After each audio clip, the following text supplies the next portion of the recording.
And the Game Award goes to... Gaming or gambling. One of the most exciting games of 2020. An abundance of predatory monetization. Genshin Impact, the sponsor of this video. Gacha games pose increasing threat for younger players. $250 gacha skin. This video is sponsored by Genshin Impact. A form of gambling. Honkai Star Rail. Gacha games. Honkai Star Rail. Genshin Impact. Genshin Impact. Genshin Impact. Genshin Impact. Genshin Impact. It feels like gacha games are everywhere nowadays. In the span of just a few short years, the genre has propelled itself from anime PNG collecting on your phone all the way to the big leagues. Bursting at the seams with massive scopes, budgets, and acclaim, they're the next Breath of the Wild, the next Final Fantasy, hell, maybe they're even the blueprint for the future of live service as they continue to dwarf the revenue streams of almost every other video game. A genre once primarily reserved to East Asia and ignored by real gamers for existing solely on mobile devices has swiftly entered the global gaming ecosystem as if it was the most natural step in the world. Gacha games are now being released on all platforms, complete with lavish promotional campaigns, reviews from influencers and traditional publications, trailers at gaming events, even prestige at awards shows. Genshin Impact. But even if all of this is now the case, there's still gacha games, right? Those hamster wheel Skinner boxes filled with hyper-sexualized anime characters and manipulative microtransactions? Doesn't this make things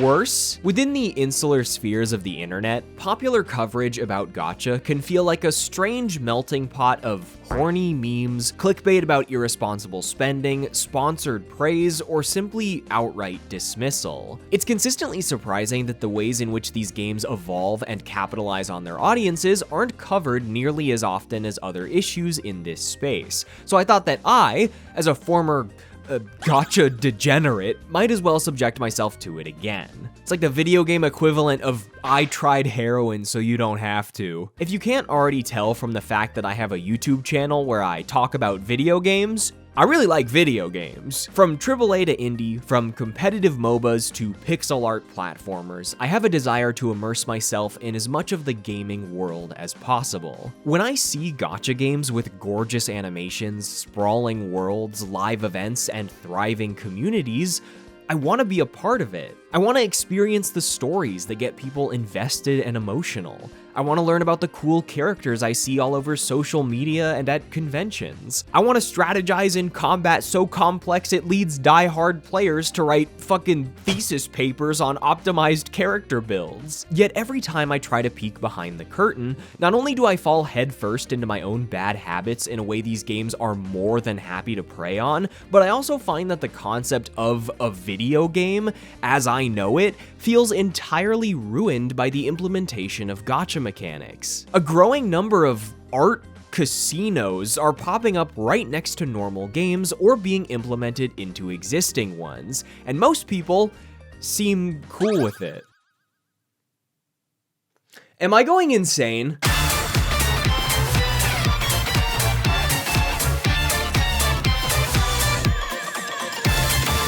Now, this isn't exactly my first encounter with gacha games. I've made 5 videos on the genre in the past, in a series that progressed from positivity to disillusionment to,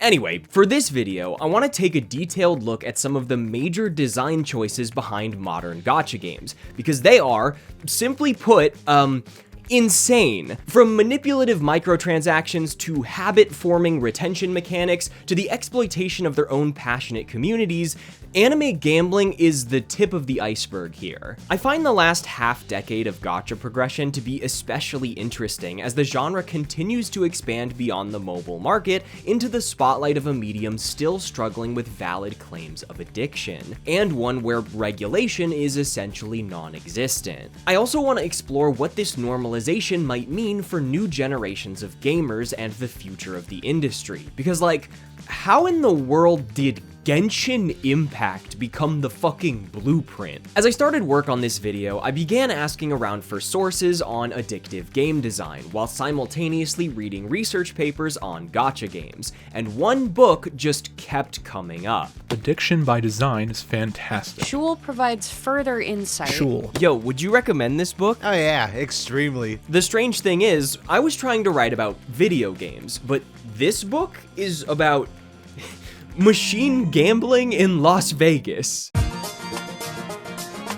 For those unfamiliar with gacha games, here's the elevator pitch. They can exist in many different genres, but are defined by a system where major gameplay elements like characters and weapons are locked behind rotating banners, where players spend premium currency earned by playing the game or through in-app purchases on a chance to unlock new content. Also, I'm going to mainly reference Hoyoverse titles in this video for two reasons.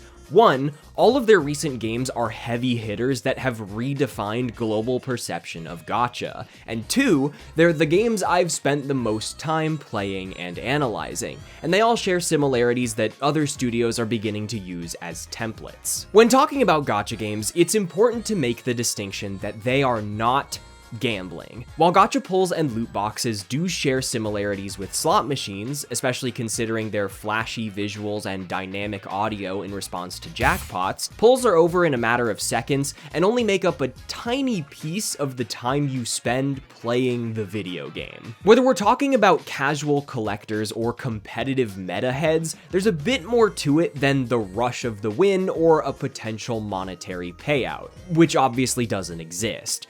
It's all virtual. Kafka isn't real, unfortunately. I'm upset about it too. So what's it like to actually play a gacha game then? Well, it's complicated. While the majority of these titles used to be turn-based RPGs with PNGs of anime girls, boot up a Hoyoverse title and you'll quickly notice that the genre has made quite a jump, with Genshin Impact's obvious comparison being Breath of the Wild. Set out into a vast, beautiful world with tons of enemies to fight and secrets to uncover as you progress through story missions, cutscenes, boss fights, and mini-games. Honkai Star Rail is then your Persona or Final Fantasy equivalent, and Zenless is a character-swapping ARPG that seems to move at lightning speeds. Yet the thread that keeps bringing me back to this discussion is that when player retention and revenue generation are at the heart of every mechanic and system in a video game, the finished product ends up being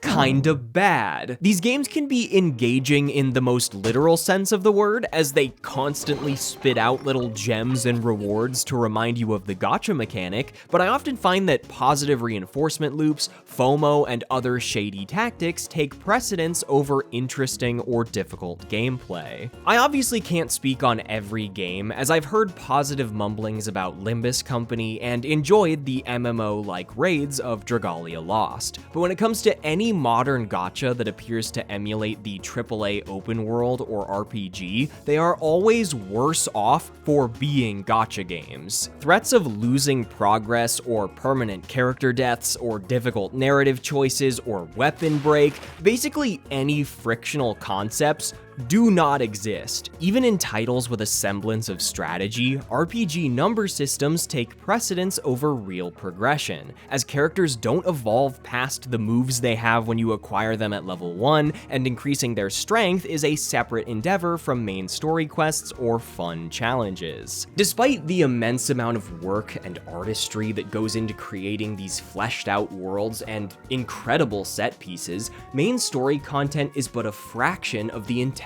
experience. To artificially extend playtime and create the habits of a forever game, gacha games incorporate mindless grinding of repetitive tasks to strengthen your team. Your team needs to be strengthened to earn better rewards or participate in limited time challenges that, you guessed it, give you currency for upgrading your characters or doing more pulls. It's a vicious little cycle that can continue in the content droughts between major updates, an issue that many of these games struggle with since they aren't designed with the same infinite replayability that defines live service multiplayer. But hey, at least they're free, right? In acknowledging that gacha games aren't traditional gambling, and thus much trickier to discuss ethically, the most important distinction comes from a phrase many use to defend monetization. You can experience everything without spending a penny. Gacha games are very much video games, and they are technically free to play. There is no betting required to explore the sprawling world of Teyvat or witness Star Rail's storyline. However, even though you're not being charged an entry fee, it's nearly impossible to complete all of a gacha game's content without engaging with the gacha system, even if you just use free rewards. More importantly, it's fun. And the characters are hot. It's like that's where we got the name for the damn genre. Elemental interactions and team flexibility are often key parts of the experience, but very few characters can be unlocked simply through playing the game. To create desire to spend, a gacha game relies on far more than just advertisements, as the game itself is a living ad. Cutscenes, side quests, and events will constantly show off premium characters, establishing their personalities and place in the narrative while demonstrating how much cooler their abilities are than the mediocre ones you got for free. And hey look, you can even take them for a test drive and we'll give you a couple nickels for it. This is all to say that just because you don't literally gamble money doesn't mean there aren't insidious design elements at play. Remember Addiction by Design, the book I mentioned earlier? In it, Natasha Schul notes that many gambling addicts don't play to win. Rather, they become addicted to escaping the real world and entering a state called the zone. And I can't help but notice some similarities between live service retention techniques and the way Schul and industry consultants describe video gambling design. The key is duration of play. I want to keep you there as long as humanly possible. That's the whole trick. That's what makes you lose. Speaking from my own perspective, I don't like these games. I get consistently addicted and spend far too much time on them, even if I'm not having fun. But every once in a while, I'll see a positive review or some fan art for a new one and think to myself, wow, one of the best turn-based RPGs of the past decade? Maybe this one will be different, before blacking out for a couple days and waking up to fried dopamine receptors, an upset stomach, and a full team of meta characters. Even though I know how these games work, even having made multiple videos critiquing them in the past, even swearing off them time and time again, they still get me. They're designed to. In addition to gacha games showering rewards upon new players to make onboarding as easy as possible, there's a sense of intoxicating pseudo-productivity in being led through a trail of rewards that would baffle Pavlov himself, despite the reality of mashing buttons through repetitive dialogue and frictionless gameplay. Oh, shiny! Ooh, sparkly! These games are purpose-built to convince me that time spent earning fake money is more important than things I'd rather be doing, which also leads me to play them far more than I need to when researching and recording videos. I was reading through Addiction by Design while getting hooked on Zenless and Star Rail, so it was very surreal to see these ideas of optimizing time be expressed in such a similar way. The concept of video games having addictive potential has been around far longer than live service, as Schul even notes that video games are an apt point of comparison to gambling due to their focus on perfecting the zone over the thrill of winning money, and that casinos draw directly from video games to maximize time on device. Also, the second largest slot machine manufacturer in the world owns the studio behind Raid Shadow Legends, so that's a fun thing, right? Remember when I said that anime gambling is the tip of the iceberg here? Well, the main currency these games are after is your time, an idea that Orlando Woods explores in his 2 papers on gacha, both of which reference Addiction by Design while analyzing the complex ways in which players engage with these titles. Whilst the zone is a space of immersion that is predicated on the exit from time for machine gamblers, for the players of gacha games, an alternative, almost reversed, playing logic can be observed. This involves the hyper-rationalization of time as a playing resource that is leveraged to circumvent the need for monetary investment in the gacha mechanic. One of the key ideas behind Woods' research is that it's often unproductive to directly compare gacha games to real money gambling, instead focusing on the rationalization of actions that mirror gambling addiction, with the currency being time. Examples of this are my aforementioned feelings of productivity leading to unhealthy habits,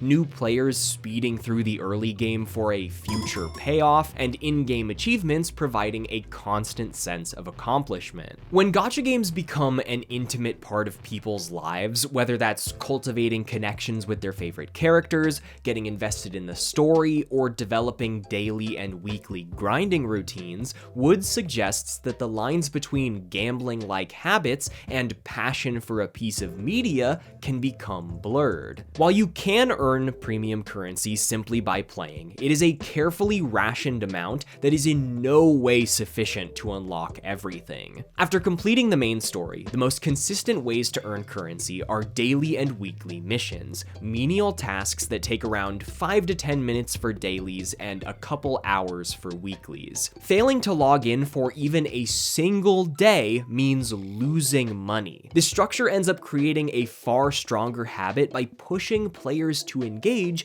even if they don't truly want to, while simultaneously increasing their overall time investment. Once acquired through gacha, characters need intense amounts of leveling and upgrades to be usable, all of which cannot be grinded through effort alone. Unless you spend money, you're forced to move at the game's pace, as many gachas feature energy systems that regenerate over time and cap out at a certain value, further encouraging players to log on at least once a day to spend said energy. If you're curious about just how long it takes to max out a single unit, well, let's do a demo with Hoyoverse's newest game, Zenless Zone Zero. If you want to get Yanagi to peak performance, you first need to level her up with XP tapes. Every 10 levels, you also need to unlock her level cap with Ascension. These materials will take upwards of 30 repetitions of 2 mindlessly easy missions over a week. Then you need to upgrade each of her 5 skills 11 times, which will cost over 300 skill chips, which usually drop around 10 to 20 per mission, meaning another 2 weeks and over 40 repetitions. Then you need to upgrade her 6 core nodes by fighting the same 2 bosses like 15-ish times, one of which can only be fought 3 times per week.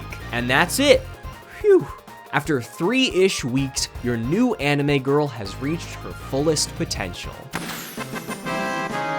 Just kidding. You also need to level and ascend a W engine, basically a passive weapon, from level 1 to 60, as well as 6 disk drives that feature their own chance system by dropping with randomized sub-skills that require repeated farming to get best in slot offerings. And you need to farm in-game coins to pay for the upgrades, and then do all of that 2 more times for your other team members, and 3 more times after that to have 6 members for certain missions. Ignoring limited time event bonuses, we're talking around a month to prepare a single character for endgame content, and this is the nicest example I could have given. It's even more egregious in Genshin, which also requires teleporting to different locations to collect open world resources like plants, metals, and monster drops. This is all very deliberate despite being incredibly unfun, serving to keep players around long after they've completed the game's core offerings. In Star Rail, there's a rare character named Acheron whose overworld ability lets you kill enemies without having to fight them.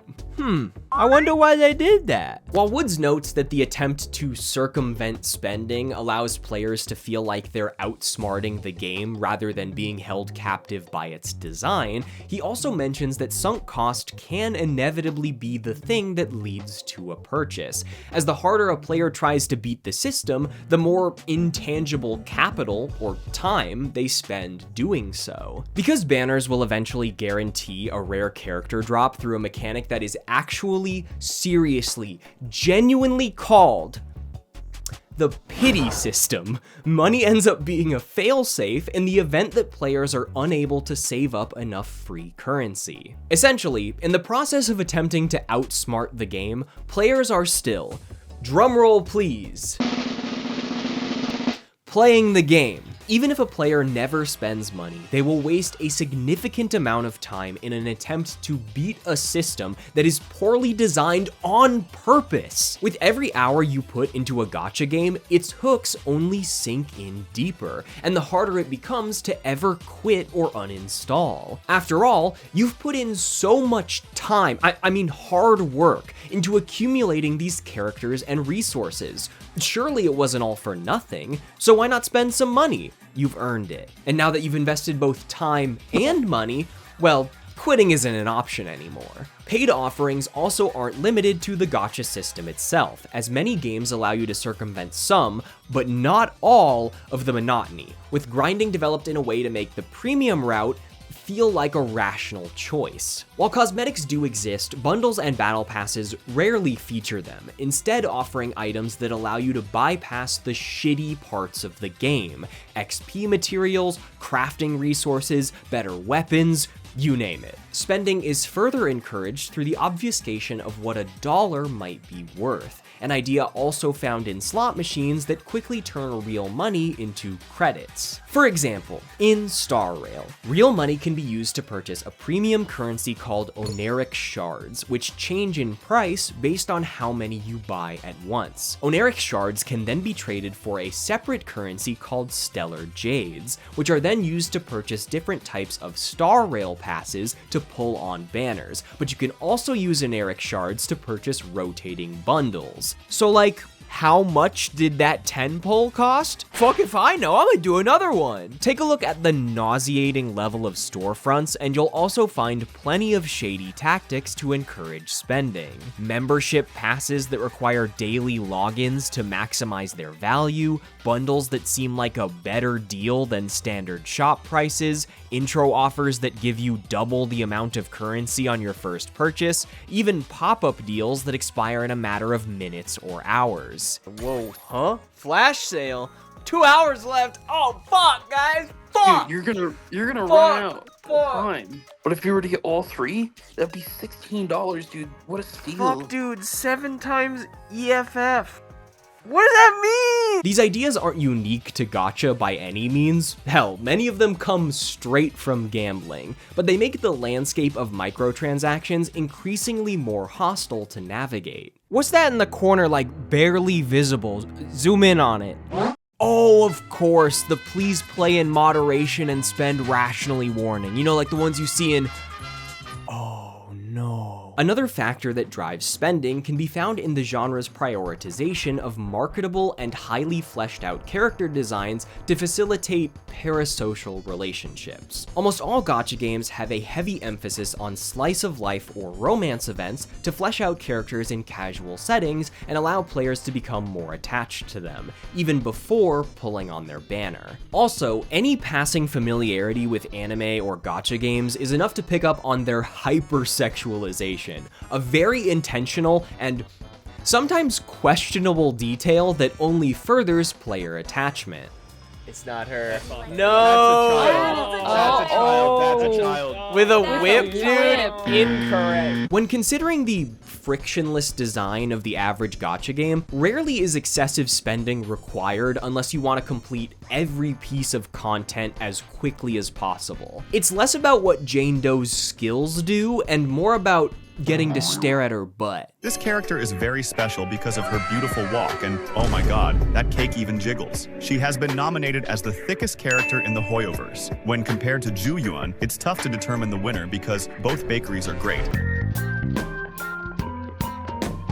Discussing the impact of gacha game communities is tricky, because if anything, it's often one of the most valuable takeaways. Live service inherently cultivates more active communities through a constant flow of new events, trailers, characters, and gameplay updates. The sheer popularity of gacha games has led them to dominate fan art and cosplay scenes in recent years, and the Fate Grand Order fans draw some lovely comics. Plus, most players are well aware of the hells in which they exist, often joking about being trapped or bonding over the shared suffering of bad pulls. Hell, the very first video I made on this topic, in which I applauded and recommended several titles, was called "Gacha Games Are Ruining My Life." As much as players can have individual relationships with games and find enjoyment in flashier attack animations with bigger numbers and bigger cleavage, there's often a social value to the digital collection aspect. It feels good to get a rare character that other people don't have. It's exciting to optimize a meta team or steamroll a difficult mission with an overpowered unit. These feelings are fun in ways that are exclusive to Gacha. But since the companies behind these titles are well aware that maintaining a strong fan base is essential to running a freemium game, they often seek to bolster their communities by encouraging and exploiting participation. They also do data tracking. A lot of data tracking. Jolene Bloom's paper on Genshin Impact explores the concept of a media mix, the use of secondary art forms like anime and music, as well as social media platforms and advertising to keep people interested in a center, which in this case is the gacha game. For weeks before new updates are released, players are drip-fed teasers and content to build excitement, culminating in original soundtracks, lavish animations, and gameplay demonstrations. There's nothing inherently wrong with this. It's one of the coolest parts about the live service genre. But the second part is where things get a bit more insidious. If you've played a live service game before, you're probably familiar with the concept of a daily login bonus, but modern gachas, especially Hoyoverse titles, take the idea several steps further. You can earn additional rewards for grinding and gacha pulls by following social media pages, leaving comments on official forum posts, and by checking in every day on external websites, many of which often look like slot machines. This gamification of actions that players often take of their own volition is another way that gacha games seek to deeply embed themselves into the lives of players to ensure long-term retention. Hoyoverse also facilitates unpaid fan art, cosplay, strategy guides, streams, and other content through contests, many of which offer in-game currency as a major reward. Player-generated content such as this may be conceptualized as participatory culture, but is in reality free labor for the developer. This blurring of the boundary between labor and leisure in Genshin Impact's grinding practices can be identified as playbur, a form of exploitation that masks user-generated content as playful, but is in fact a commodification of leisure as labor, capitalizing on consumer creative output without compensation. Such labor practices fit within the larger trend of digital games becoming increasingly designed in terms of productivity to manipulate player populations to increase their time and/or spending on the game. There's nothing inherently wrong with a game studio interacting with its community, but there's also a real difference between giveaways and spec work. There's also a difference between cosmetic prizes and prizes that impact gameplay. One of the big reasons live service games have become so controversial is that the amount of time they demand from players can be exhausting. But once you learn about gacha, dude, Fortnite looks like baby shit. These companies seek to blur the line between game and reality. They want the game to be your life. If you're not rotating between daily missions in Genshin, Star Rail, and Zenless, Hoyoverse wants you to be reading forums, installing apps on your phone, and sending characters off on expeditions so you can grind in between grinding. They want you to share their ads and create free content for their benefit. Also, you can have a chance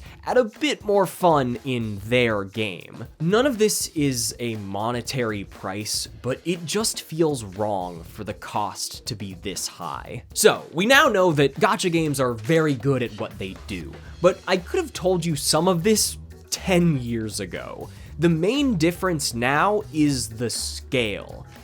And my God, are the scales just like really big.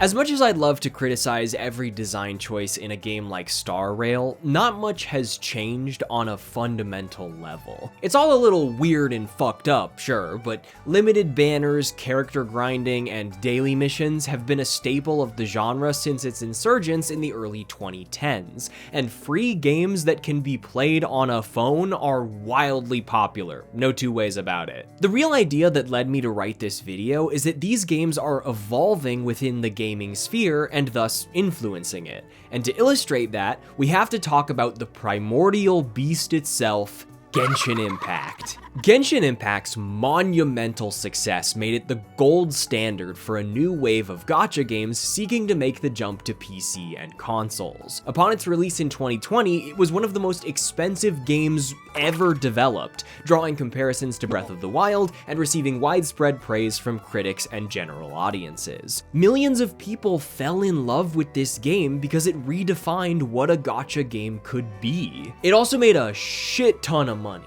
Like one of the most profitable games in history type money. Like $2 billion in its first year type money. Developers in both East Asia and the West immediately took notice, and the last 4 years have seen a huge shift in where gacha games sit next to more traditional releases, as well as more widespread adoption of manipulative mechanics. I mean, why make an affordable skin for Jinx fans to enjoy after the release of Arcane when you can put it behind a gacha banner that requires up to $250 of investment, thus making it artificially scarce and more desirable. Oh, and announce it the day after a bunch of layoffs too. That would be sick. The most direct result of Hoyoverse shaking up this space is the current wave of Genshin likes. Doesn't really have the same ring as Souls likes, but you get the idea. Instead of looking at how Genshin redefined the possibilities of the genre, other studios started ripping elements of Hoyoverse games wholesale, such that art styles, UI elements, monetization structures, and large swaths of games themselves are indistinguishable from Genshin Impact. Genshin Impact, but you can lock onto enemies like Dark Souls. Genshin Impact, but it's a cozy dress-up game. Genshin Impact, but you can stare at girls in bed while they sleep. There's Unending Dawn, Ananta, Azure Pramelia, Neverness to Everness, Duet Night Abyss, and the new one they announced at the Game Awards. I can't keep up with this shit. Genshin Impact! It's literally just Genshin Impact. This is Genshin Impact. No fucking way, dude.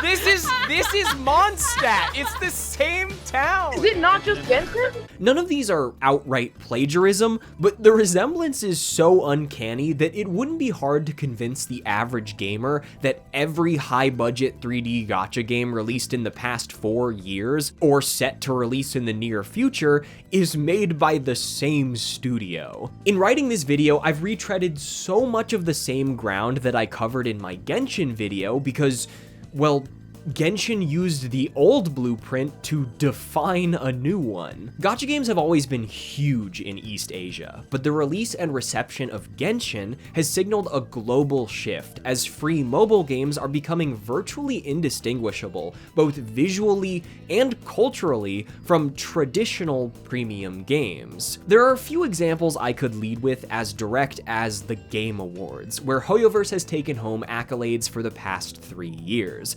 Best Mobile Game in 2021 and 2023, and Player's Choice in 2022. Alongside this, they're being constantly promoted during the Game Awards and at major events like Summer Games Fest and Gamescom. This normalization can also be found in reviews from game journalists and traditional media outlets, which have exploded in number after the release of Genshin. Despite the subjectivity of each individual's opinion, I find that day one reviews, sometimes written after playing private early access builds, fail to accurately depict long-term engagement with a gacha game, and may lead players unfamiliar with the genre into a sense of confidence by ignoring or understating certain mechanics. The structure of traditional reviews, which often attempt to outline the core gameplay and aesthetics of a complete experience, feels unfitting for games of this nature, and often ends up missing large parts of the conversation. Also, I just want to clearly state that I am in no way trying to encourage personal attacks or anti-journalist sentiment. Many of these reviewers genuinely enjoyed these games, and expecting any outlet to pass up on major releases would be silly. I bring up all of these examples out of a larger concern for the future of live service. The first oddity is in how some reviewers describe their personal experience. Before discussing how unlocking characters in Genshin actually works, IGN's review describes them in a way that ignores both the gacha system and the specific moment the author played the game. And once you start unlocking new characters, each with their own fighting style, abilities, and elemental affinities, you gain completely new ways of interacting with the world. A lake initially too vast to swim across becomes easily traversable with the help of a cryo-type character like Kea. Mountain peaks too steep to climb become scalable once you unlock Venti and his ability to create wind currents wherever he pleases. Problem is, you don't just unlock Venti like you catch a Pokemon that can learn fly. I played over 100 hours of Genshin, and I never got Venti.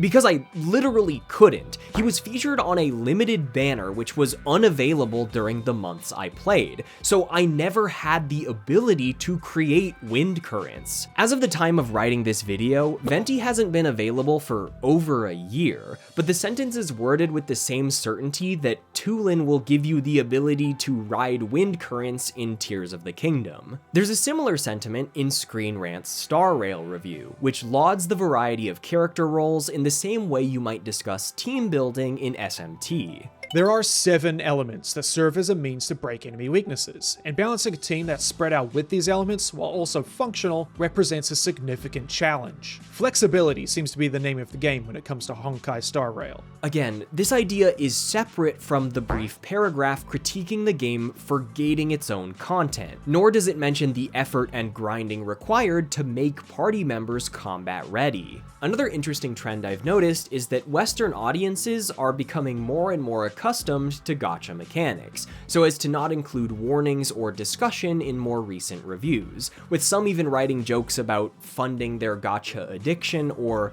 luck from the gacha gods. When it comes to reviews of Zenless Zone Zero, GameSpot almost entirely ignores the existence of gacha or microtransactions, partially because of their accurate opinion that the game is too easy. Games Radar spends 3 sentences outlining gacha while not even mentioning any of the other microtransactions at play. Destructoid doesn't mention either at all. As for IGN, it's 1 sentence, but this bizarre disconnect is illustrated by a passage near the end of the review. Given the unusually generous nature of the review build Hoyoverse provided access to ahead of release, which made all currently released characters available right away, it was difficult to get a clear picture of how Zenless Zone Zero's progression systems will feel long term. These reviews are written in a manner adjacent to premium games, unable to analyze long-term issues at play. Despite the fact that Hoyoverse games are designed with tons of tricks in mind, you'll find that a lack of PvP or intense difficulty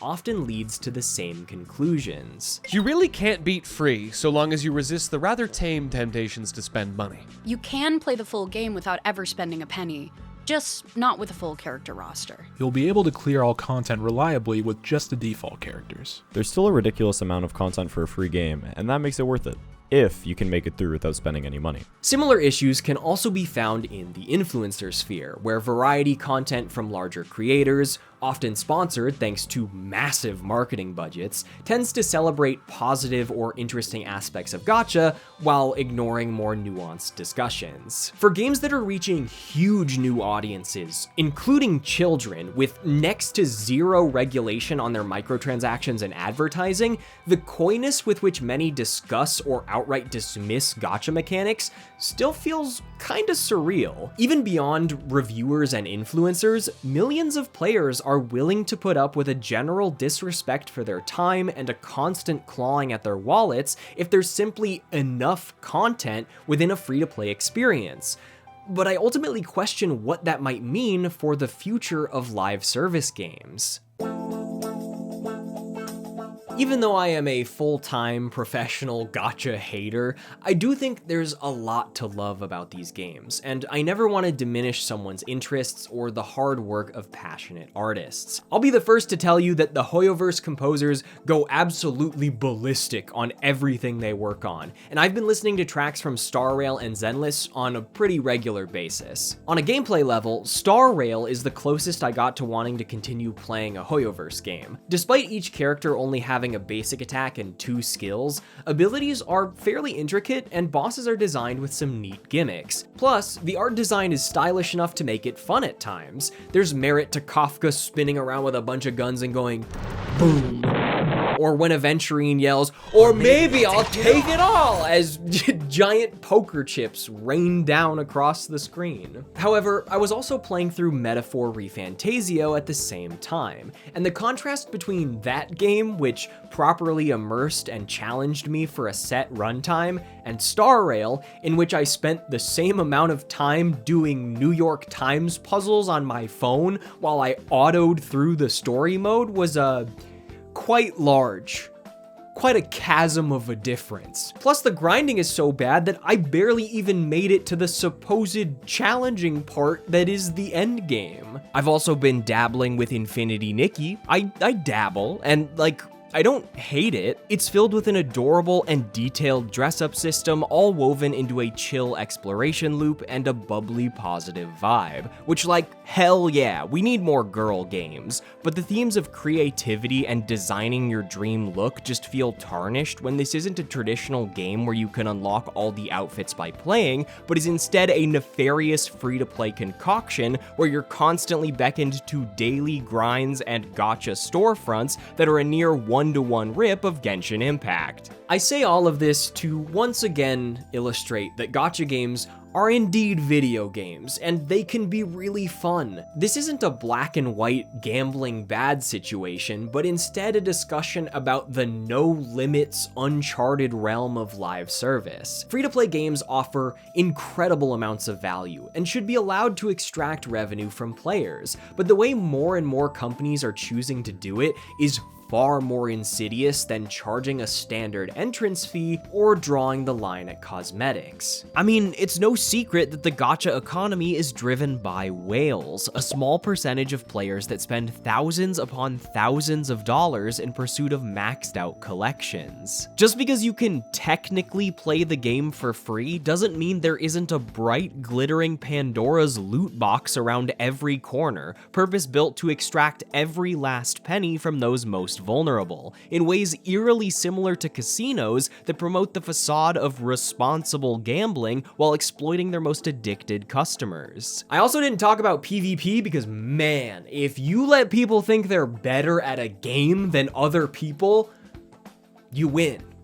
Even beyond their hazy ethics, I think what really scares me is that in gacha games, I see a boring future. The sheer potential based on budgets alone is exciting in theory, but in practice, they're created by committees to maximize profit, so terrified to lose even a single player that they eschew any valuable friction or difficulty for a yellow brick road of dopamine hits that'll give you the solution to a puzzle the first time you get it wrong. Hell, they'll play most of the game for you. So this is the right way to go.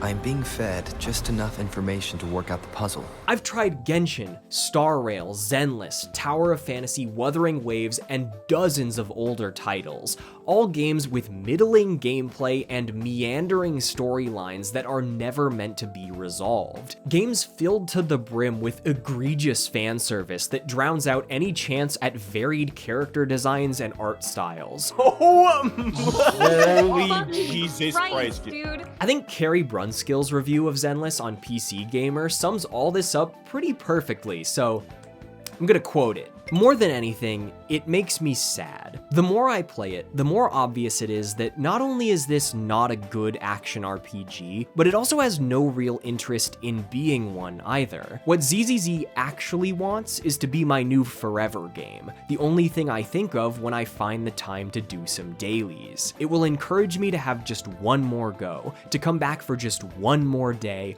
also it can extract as much money out of me as possible, and then smile politely as it asks for more. Design philosophies be damned, countless IPs are churned through the gacha system every year to get some of that sweet, sweet revenue. Final Fantasy, Octopath Traveler, Persona 5, and a multitude of offerings from Nintendo, whose gacha excursions are especially disheartening considering the company's association with family friendliness. Dude, nothing feels safe anymore. They got Dr. Mario, Mario Kart, Animal Crossing, Fire Emblem, Pokemon, Pokemon again, Pokemon again. Let's make some fucking money off of Pokemon! Pokemon Unite intrudes on the perceived fairness of the esports scene by being a MOBA that includes grindable/paid mechanics that affect an individual's power during a match, alongside cosmetic loot boxes and a nauseating amount of menus, currencies, rewards, and purchase pop-ups. Battle Royales are another genre enjoyed for their high skill ceilings and dynamic multiplayer interactions, but My Hero Ultra Rumble said, yo! Get this, what if we power creep the shit out of our characters you play as and put them in a gacha system? I like that. How's that one going? There's also Stranova, a recent release which dares to ask the question, what if Valorant could be worse, by implementing a gacha system to unlock skins for every character while stealing maps directly from Overwatch. That second part's not a manipulative design choice, but it is really funny. I obviously don't think the gaming industry is doomed. Even in the face of corporate greed and massive layoffs, there are so many passionate individuals and studios putting out high quality experiences every year. I love the shit Capcom's making, I love the shit Atlus is making. Hell, the indie sphere alone has grown to such incredible heights that my backlog will never get shorter. Yet at the same time, when I engage with the broader world of video games, or play games online with my friends, or just try to find a little thing to put on my phone, I have to tread more and more carefully with titles that treat time and money as exploitable transactions, and I have no idea what that would have felt like as a kid. Despite this reality, I don't want live service to die. While its fleeting nature is often a hot topic, I see it as the gaming equivalent of concerts or stage plays, where value is found through being there. These living, breathing experiences create a unique sense of community even outside of playing, from watching esports to getting excited about characters and cosmetics. They're also just really fun and smart and innovative. Anyone that watches this channel knows I'd take a fucking bullet for Rumbleverse, but as I watch kids grow up in a new generation where manipulative design is normalized, grinding is an entry fee, and communities bond over shared suffering, I can't help but wish things were different. Because games shouldn't be like gambling. If a kid's entire friend group starts playing Genshin Impact, that kid's gonna wanna play too. So the decision for parents is far more complicated than one purely based on safety or age rating. Then again, Balatro got rated PEGI 18,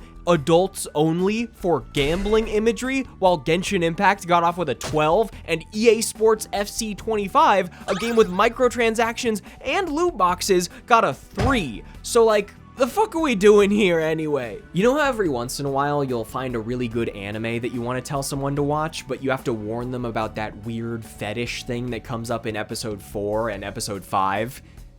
And episode 6. I don't want to have to do that with a video game because it can pose a mental and financial threat to someone. This is not a problem with other media. I mean, duh. Music and TV shows and movies aren't interactive in the way games are. But saying self-control is a prerequisite to enjoy a piece of media just feels so fucking bleak. The trade-off for not having to pay $60 for a game used to mean a cosmetic shop or some loot boxes, but the growth of gacha continues to illustrate that design principles, playable content, and even the fun of the game itself can be traded for revenue. There's no point in a game if it's no longer fun. Games like Fortnite and League and Roblox and Genshin Impact are life-changing pillars of culture that people gather around. They're communal spaces where they have fun together, but this fun shouldn't have to come at the cost of hostile design. That's it. Thank you so much for watching. If you're interested in any of my sources, I've linked them all in the description, and I also have a Patreon you can check out if you want to give me money. Fuck. And with that, there's only one thing left for me to do.